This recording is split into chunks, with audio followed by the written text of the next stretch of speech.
오늘 하나님의 말씀은 위로자 되시고 생명의 주인 되신 예수님입니다. 우리가 누가복음을 함께 보면서 특별히 오늘 본문을 통해서 나인성 가부의 아들을 다시 살리신 우리가 주님을 또 마음속에 새기며 우리의 생명을 구원하신 주님 앞에 감사할 수 있기를 바랍니다. 사실은 몇 시간 전에 저희 교회에서 후원하던 캄보디아 선교사 김병호 선교사님의 소천 소식을 들었습니다. 참 슬픈 일이죠. 목사님 그 삶을 돌이켜보면 한 10여 년 전에 또 부인을 잃었습니다. 그리고 또 교회에 같은 어려움이 있어서 또 저희 교회에서 후원하고 그래서 캄보디아 선교사로 갔는데 또 몸에 또 좀 당뇨가 있었습니다. 그래서 어떻게 건강하게 사역을 하실까 걱정은 했습니다. 그래서 이제 전화도 하고 오시면은 이제 또 연락도 취하고 또 그렇게 했는데 몸이 더 건강해 주셨다고 그러더라고요. 그래서 당뇨는 또 따뜻한 데 가면 더 괜찮다고 그런 얘기를 하시고 그래서 안심을 하고 있었는데 몸이 안 좋아가지고 이제 한 2개월 전에 한국에 오셨는데 쓰러지셨어요. 그래가지고 뇌출혈로 또 병원에 입원해 있다가 갑자기 소천을 했습니다. 슬픈 일이지만 한편 또 하나님께서 또 그 영혼을 받으시고 하늘나라에서 무한한 평안을 누리며 또 있을 줄로 믿습니다. 사실 저는 이제 목사로서 보면 장례 예배를 간혹 집도하기도 합니다. 그래서 어떤 경우에는 임종 예배를 드리는 가운데 이렇게 호흡이 멈추시는 이런 경우도 많이 경험을 했습니다. 많이는 아니고 몇 번 경험을 했어요. 제가 일산에서 이제 사역을 할 때 지금부터 한 15년 전이죠. 거기에 6.25 동란에 참여를 해서 특히 백마고지 전투에서 핵한 이제 공을 이렇게 세운 그런 이제 참전 용사를 만났습니다. 이분이 이제 소천을 하셨어요. 돌아가셨습니다. 그러니까 여튼 상당히 오랜 세월이 지났죠. 그렇지만 이제 기억에 남는 것은 이런 참 해외간 공을 쌓고 또 정말 호랑이같이 용맹하게 적군을 향해서 돌진하던 이런 분도 결국은 하나님 품에 안기게 되었다 이런 생각을 하면서 참 그래도 감사한 것은 만일에 6.25 동단 가운데 이렇게 총에 맞고 돌아가셨으면 예수님을 영접하지 않았을 게 아닌가 이런 생각을 합니다. 그래도 또 제가 그 자동교회를 개척하고 있었습니다만은 이 교회에 와서 예수님을 믿고 예수 그리스도를 영접하고 돌아갔었으니 얼마나 큰 복인가 이런 생각을 합니다. 사람은 나면 반드시 죽게 되어 있어요. 물론 부활하신 예수님도 계시고 그에 이제 구약 성경에 보면 살아서 이제 하늘나라에 간 분도 2분이나 있긴 합니다만은 대부분의 사람들은 아마 나면 또 호흡이 멈추는 때까지 살다가 죽게 되는 것이죠.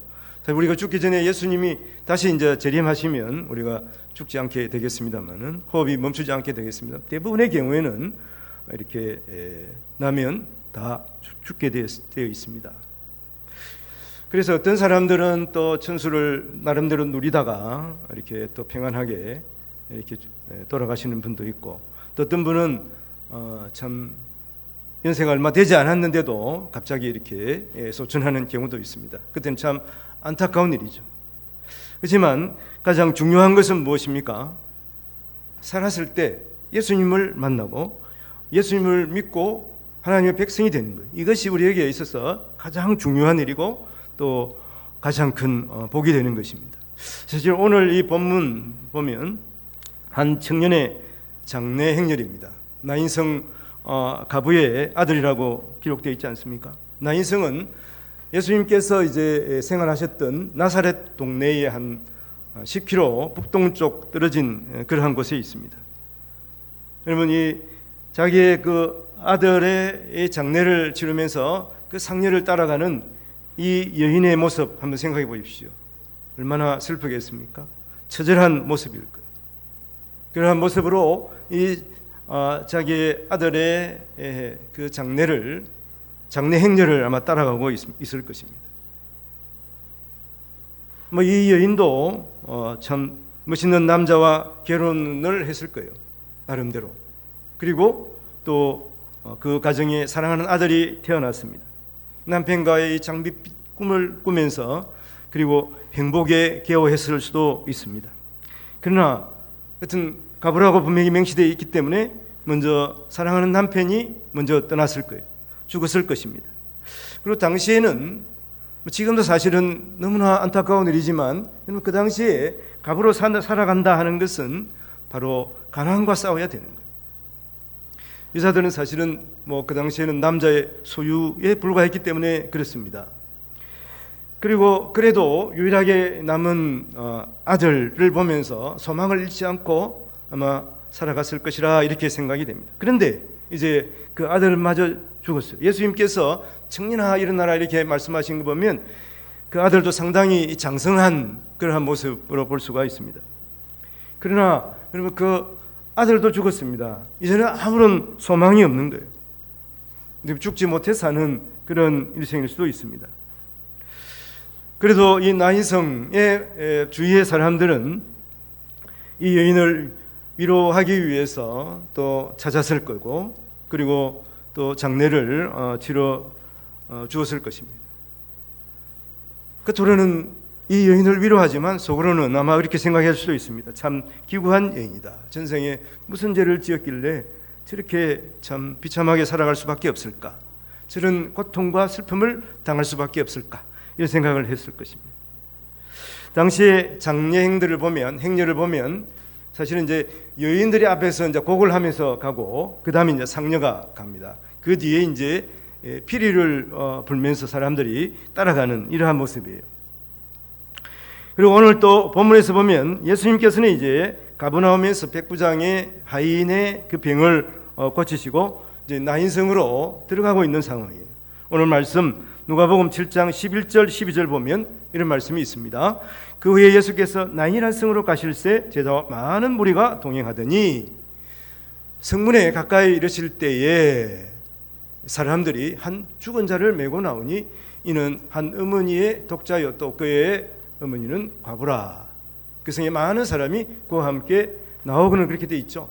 앞에는 예수님과 제자들이 이제 큰 무리를 이루고 지금 나인성으로 들어가고 있는 거예요.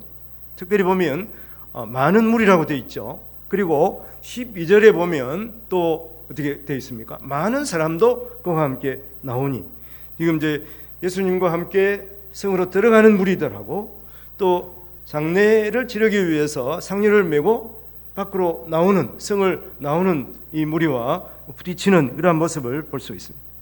특히 이제 누가복음에서 누가는 이 두 상황을 많은 무리라는 이름으로 서로 대비를 시키고 있는 것이죠.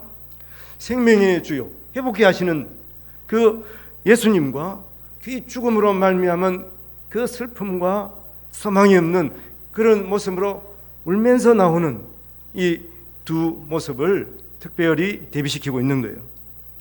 특별히 이 사탄은 이 사망을 주도하고 있다고 아마 스스로 생각하고 있을 거예요.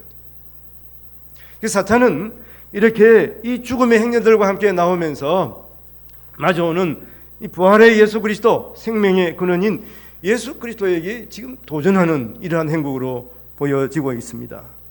예수님께서는 이 땅에 어떻게 오셨습니까? 죄와 죽음을 정복하기 위해서 오셨어요. 그러면 지금 이 죽음의 행렬 옆으로 지금 누군가가 비껴서야 되잖아요. 그럼 예수님께서 이 죽음의 행렬 옆에 비껴서서 그 죽음의 행렬이 지나가기를 기다려야 하는 것일까요? 과연 예수님은 그렇게 하셨을까요? 그렇지 않습니다. 오늘 본문에서 보면 예수님께서 이 죽음의 행렬을 멈추시는 것을 분명히 볼 수가 있습니다. 예수님은 생명의 주인이기 때문에 그래요. 그래서 오늘 말씀에서 보면 13절에 이런 말씀이 있습니다. 주께서 과부를 보시고 불쌍히 여기사 울지 말라 하시고 그렇게 되어 있어요. 주님은 죄와 죽음의 길을 멈추시게 하는 분이십니다.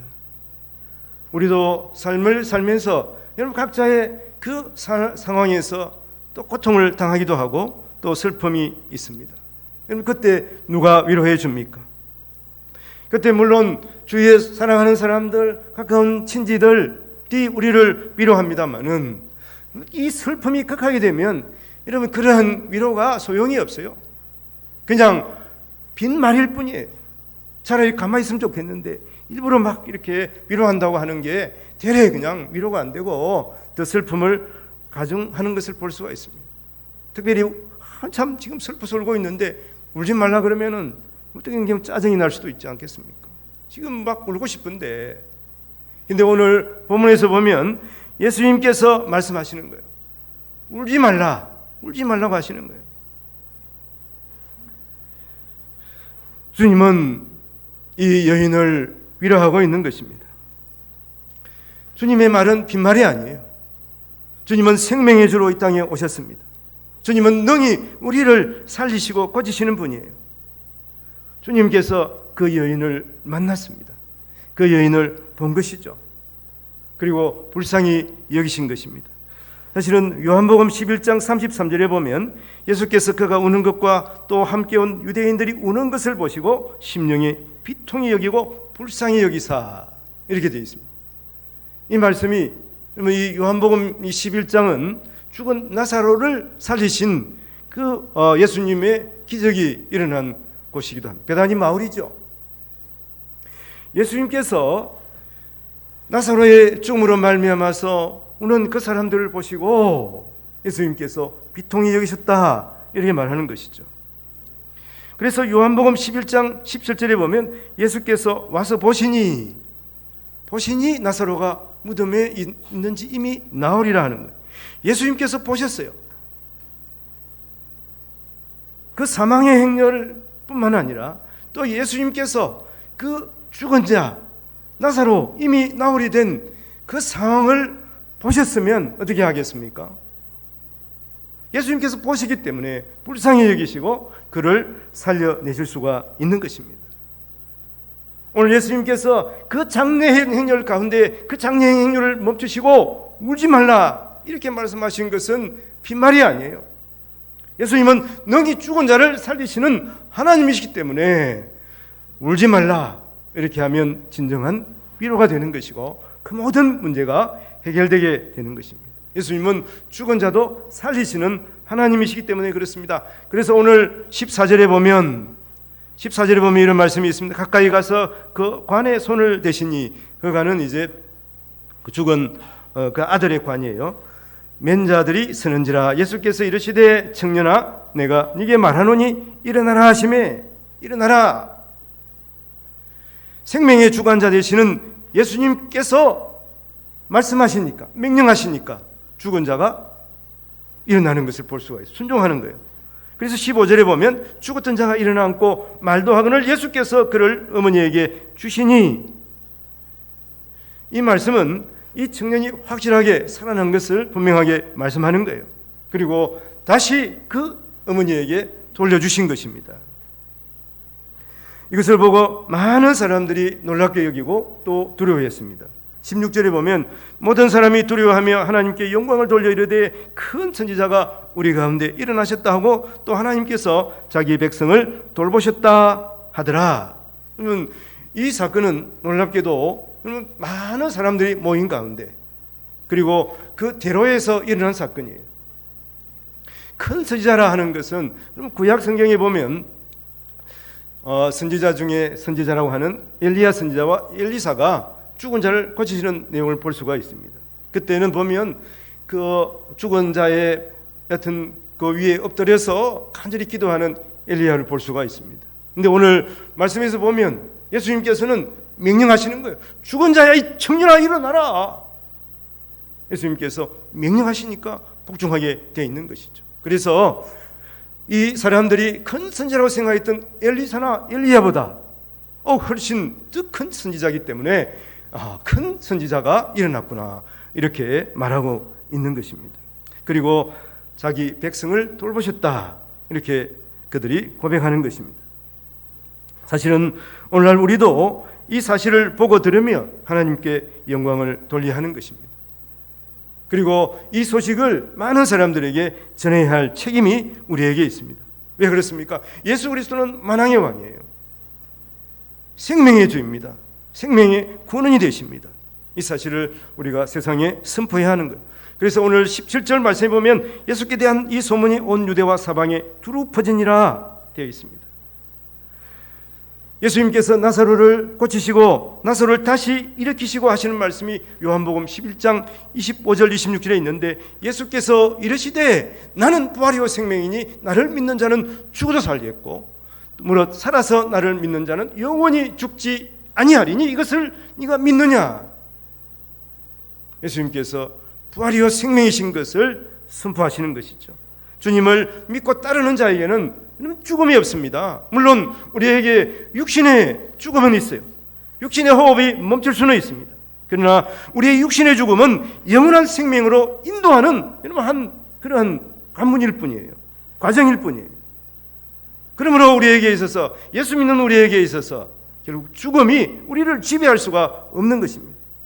혹시 이 자리에 계신 성도님들 가운데서도 아직까지 예수 믿는다고 하면서 이 죽음의 공포 가운데 살아가는 분이 있습니까? 그것 때문에 두렵고 떨리는 자가 있습니까? 분명 그럴 수가 있습니다. 그러나 그때마다 예수 믿는 자에게는 결코 죽음이 왕도로 살 수 없다는 것을 분명히 믿으셔야 하는 거예요. 그리고 이것을 선포해야 하는 것입니다. 이미 주님께서 이 땅에 오셔서 죄와 죽음의 문제를 해결해 주셨습니다. 생명을 주께 맡기셔야 되는 거예요. 우리의 생명을 주관하시는 분은 주님이시에요. 우리가 어떻게 할 수가 없습니다. 물론 우리가 우리의 건강을 위해서 애쓰고 노력해야 되는 거예요. 그것은 우리가 이 땅에서 하나님께서 우리에게 주신 사명을 감당하기 위해서 그런 것입니다. 그러나 중요한 것은 주님이 우리에게 영생을 주셨음을 믿어야 하는 것이, 영생을 주신 주님께 찬양하고 감사를 올려드려야 하는 것입니다. 그러므로 우리는 이 땅에 살고 있어도 이미 우리에게는 영원한 생명이 보장되어 있는 거예요. 그래서 우리는 기뻐하면서 살아가야 하는 것이죠. 우리가 이런 믿음 위에 살아간다면 우리는 또 하나님의 이러한 무한한 사랑 가운데서 영생을 주신 하나님을 믿고 살아간다고 한다면 우리는 이 땅의 삶에 흔들리지 않고 승리하며 살아갈 수가 있습니다. 더욱 하나님 앞에 감사하면서 하나님의 위로와 또 하나님의 그러한 은혜를 누리면서 살아갈 수가 있는 것입니다. 오늘 말씀을 준비하면서 돌아보니까 저도 그렇고 대부분의 성도들도 그런 것 같아요. 나이가 들어가면서 사실은 웃음을 많이 잃어버리고 살아가는 게 아닌가. 이 세상에 찌들어서 세상의 근심 걱정 때문에, 어린아이는 그런 게 없기 때문에 여러분 얼마나 많이 웃습니까? 그러나 나이가 들어가면서 웃음을 잃어버려요. 그와 더불어서 또 잃어버리는 게 있습니다. 울음을 잃어버려요. 울음을 잃어버려요. 근데 이 여인들은 또 좀 낫습니다만은, 특히 남자들은 또 이게 대한민국의 남자들은 잘 울지 않습니다. 특히 이게 경상도 남자들은 고집이 세서 그런지 또 유난히 대한민국에서도 이 경상도 남자들은 잘 울질 않아요. 울면은 뭐 되게 약해 보인다 이런 걸 볼 수가 있습니다. 근데 제가 가만히 생각해 보니까 웃음도 그렇지만 울음도 그런 것 같아요. 우리의 신앙의 연조가 계속되면 계속될수록 하나님 앞에서 많이 울어야 하는데 그게 더 안 되는 것 같아요. 울음조차도 메말라 버린다. 제가 가만히 생각하면, 제가 물론 이제 저는 모태 신앙이기 때문에 그런데 제가 은혜를 받고 신학교 갔을 때 얼마나 울었는지 모릅니다. 전혀 이해가 좀 안 가시죠? 저 태쪽 같은 성격에 뭘 울겠나 싶은데, 저는 이제 여기 신학교 가면 새벽 체플을 참석해야 되거든요. 가면 그냥 눈물이 쏟아지더라고. 그래서 어떤 경우에는 옆에 이제 전도사님이 같이 가면 전도사님 이제 안 들키려고 일부러 혼자 가서 저쪽에 가서 울고 그래. 그러면 와가지고 아니 뭔 그런 근심이 있어서 그렇게 전도사님 울고 그럽니까? 이렇게 되게 걱정하시는 그러한 전도사님도 있었습니다. 근데 지금은 울음이 메말랐어요. 저도 주님 앞에 많이 울어야 되는데, 여러분 주님 앞에서 한번 울어본 적이 언제입니까? 엉엉 울어본 적이 있습니까? 찰스 스펄전 목사님은 설교에서 이런 말씀을 한 적이 있어요. 이 땅에 있을 때 제가 없는 사람은 한 분 계시다, 한 분. 그런데 눈물이 없는 사람은 아무도 없다. 여러분 이 땅에 살아간 사람 중에서 제가 없으신 분 한 분 누굽니까? 예수님이죠. 그런데 울음이 없는 사람, 눈물이 없는 사람은 아무도 없다 그러는 거예요. 그것은 예수님도 여러 번 우셨다고 하는 거예요. 우리의 고통과 슬픔을 아시기 때문에 예수님께서도 이 땅에 계실 때 여러 번 눈물을 흘리셨습니다. 그래서 히브리서 4장 15절에 보면 우리에게 있는 대제사장 예수 그리스도죠. 우리의 연약함을 동정하지 못했을 리가 아니요 모든 일 우리가 똑같이 시험을 받으신 이로되 죄는 없으시도다, 이렇게 말씀합니다. 예수님께서 우리의 상황, 우리의 슬픔, 우리의 고통을 아시고 눈물을 많이 흘리시고 우리의 그러한 상황들을 동정하신 분이시다 하는 것입니다. 그러므로 여러분 인생을 살아가면서 힘든 일이 있으면 주님 앞에서 우세요. 그러면 주님께서 우리를 위로해 주시는 것입니다.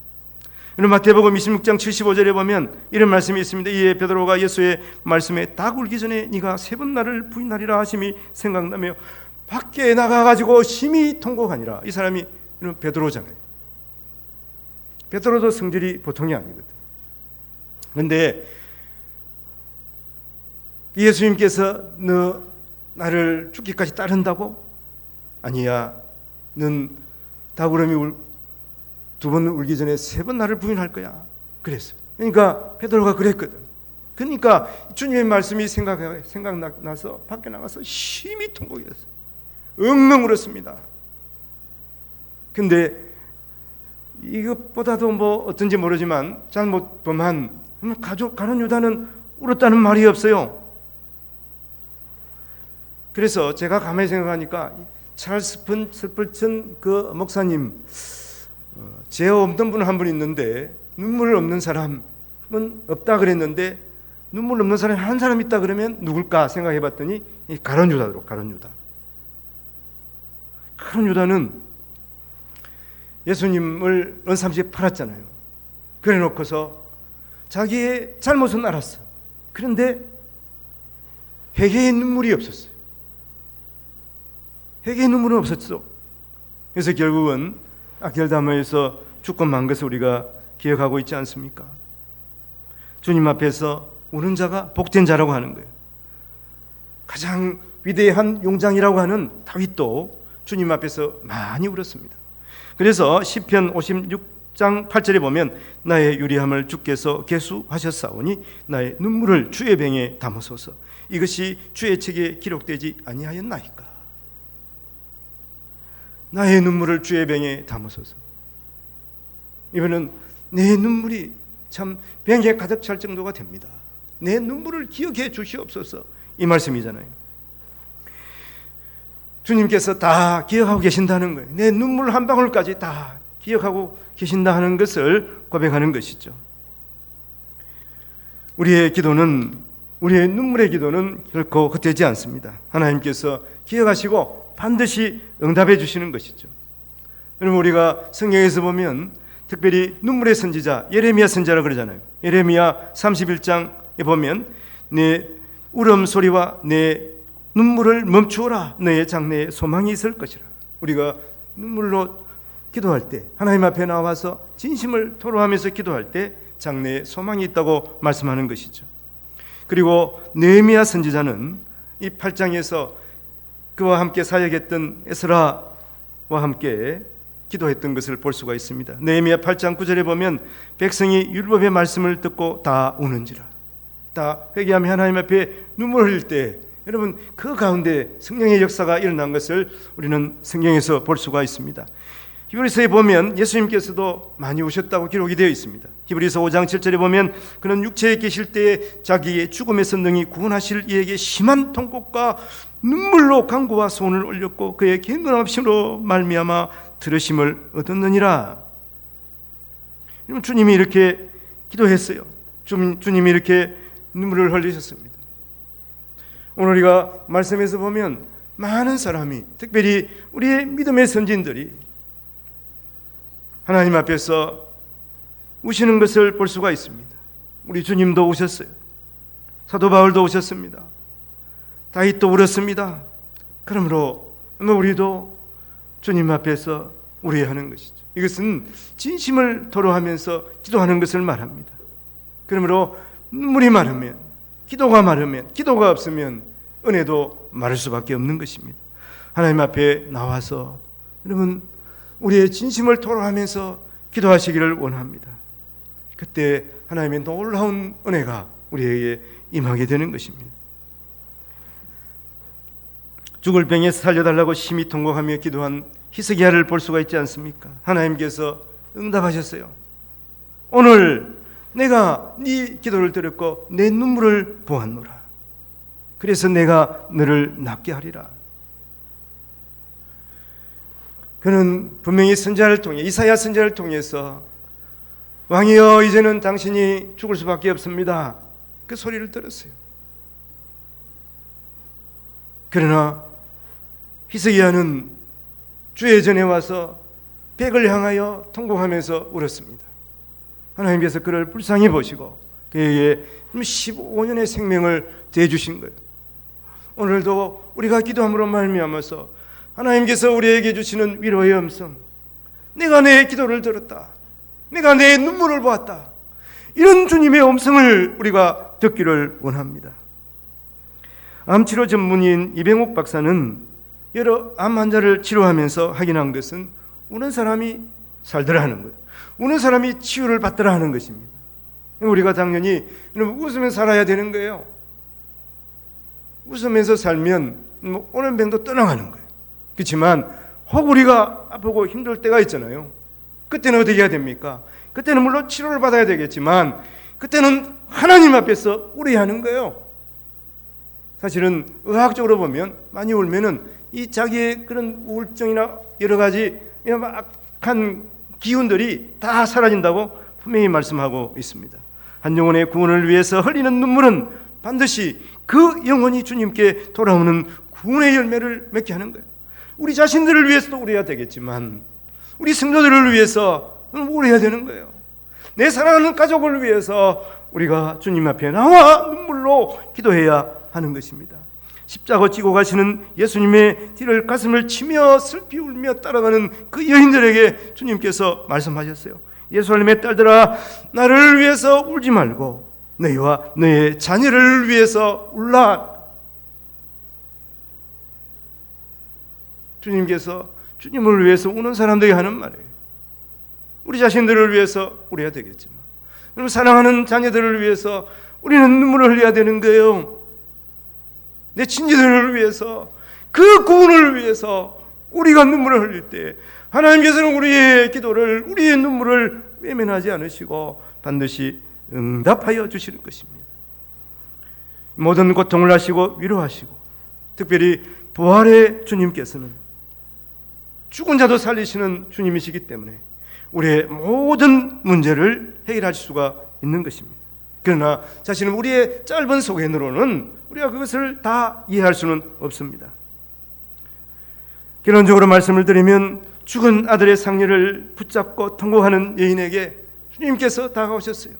그 죽음의 행렬을 멈추시고 그 여인에게 울지 말라고 하시는 거예요. 주님께서 그 여인을 위로하시되 청년아 일어나라.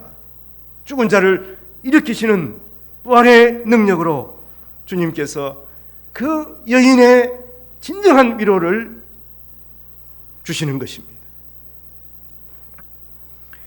우리를 보시고 아시고 위로하시면 우리의 아픔을 공감하시고 또한 우리를 불쌍히 여기시는 분이에요. 어떤 문제가 있습니까? 주님 앞에 나와서 진심을 토하고 우시면 주님께서 반드시 그 모든 어려움에서, 그 고통에서 해방시켜 주실 것입니다. 여러분, 쓰러져 있습니까? 넘어져 있습니까? 여러분, 주님의 손을 붙잡으면 돼요. 주님 앞에 나오시기만 하면 주님께서 우리의 손을 일으키시는 주님을 만날 수가 있는 것입니다. 그래서 우리는 우리를 고치시고 우리를 살리시는 주님 앞에 나와서 주님을 찬양하며 주님 앞에 영광을 돌릴 수가 있습니다. 이 놀라운 은혜와 이 놀라운 하나님의 이적을 우리의 삶에서 경험하며 살아가시는 복된 우리 모든 성도들 되시기를 주님의 이름으로 축원을 드립니다. 기도하겠습니다. 하나님 아버지, 우리가 세상에 살아갈 때 나인성 가보와 같이 처절한 고난을